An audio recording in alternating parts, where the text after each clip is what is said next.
નમસ્કાર મિત્રો, ચૂંટણી પંચની પ્રક્રિયાનો એક ભાગ એસઆઈઆર કે જે આજથી શરૂ થશે. તો ચાલો જાણી લઈએ માહિતી. આપ નવા હો તો ચેનલને સબસ્ક્રાઈબ, લાઇક અને શેર કરજો. આજથી રાજ્યમાં એસઆઈઆર શરૂ. બીએલઓને ડોર ટુ ડોર જઈને એન્યુમરેશન ફોર્મ એટલે કે ગણતરી ફોર્મ ભરાવવા ચૂંટણી પંચનો આદેશ. દર્શાવેલ સરનામે મતદાર નહીં હોય તો આપોઆપ નોંધણી રદ થઈ જશે. તો ગુજરાતમાં 5 કરોડથી વધારે મતદારો છે. આ તમામની ખરાઈ કરતો એસઆઈઆરમાં બીએલઓ ડોર ટુ ડોર જઈ મતદારનું ફોર્મ ભરાવશે અને પુરાવા એકત્રિત કરશે.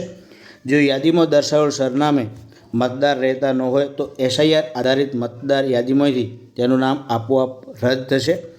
ચૂંટણી પંચે વય જૂથ અનુસાર નિર્દિષ્ટ કરેલા પુરાવાને આધારે મતદારની ઓળખની પ્રક્રિયા નિશ્ચિત કરી છે. ઉલ્લેખનીય છે કે જે મતદારો સ્થાયી રૂપે શહેરમાં કે અન્યત્ર બહારગામ રહેતા હોય તેના નામ યાદીમાં યથાવત રહી શકે તેના માટે ગામમાં ખાસ બોલાવીને એન્યુમરેશન ફોર્મ ભરાવવા માટે સૂચનાઓ આપવામાં આવી છે. આ પ્રક્રિયામાં રાજકીય પક્ષોના બૂથ લેવલ એજન્ટ બીએલએને પણ સાથે જોડવામાં આવનાર છે. હવે જોઈ લઈએ કે બીએલઓ ઘરે આવે ત્યારે કયા પુરાવા આપવાના છે તેની સમજણ.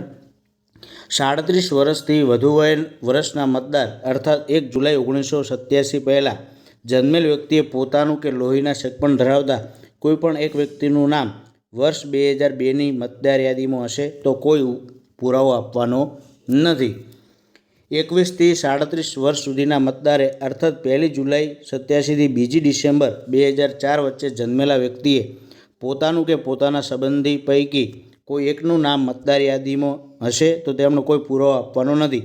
પણ નામ ન હોય તો પોતાનો અને સંબંધી, માતા, પિતા કે અન્ય લોહીના સગાનો એમ કુલ 2 પુરાવા આપવા પડશે. ત્યારબાદ છે 21થી ઓછી વયના અર્થાત 2 ડિસેમ્બર 2025 જન્મેલા દરેક મતદારે પોતાના 2 સંબંધીઓના નામ યાદીમાં ચાલતા હોય તો કોઈ પુરાવો આપવાનો નથી. પરંતુ વર્ષ 2002ની મતદાર યાદીમાં નામ ન હોય તો પોતાનો વત્તા સંબંધીના એમ 3 પુરાવા આપવા પડશે. તો આપ 2002ની યાદીમાં નામ પણ જોઈ શકો છો. તેની લિંક હું ડિસ્ક્રિપ્શન લિંકમાં નીચે આપી દઉં છું. આપ ત્યાંથી શોધી અને જોઈ શકશો. તો આપ અહીંથી જોઈ શકો છો, સ્ક્રીનશોટ પણ પાડી શકો છો.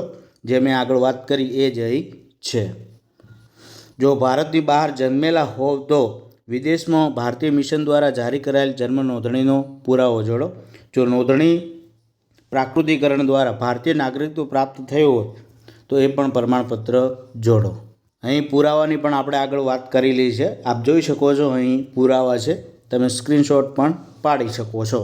તો આ પ્રકારની માહિતી હતી. હજુ જેમ જેમ માહિતી આવતી જશે એમ અમે તમને આપતા રહીશું. અમારી સાથે જોડાયેલા રહેશો. કોઈ પણ પ્રકારનો પ્રશ્ન હોય તો જરૂરથી કોમેન્ટ બોક્સમાં જણાવજો. નીચે લિંક પણ આપી દઉં છું. એ લિંક પણ તમે ચેક કરી શકશો. Thank you.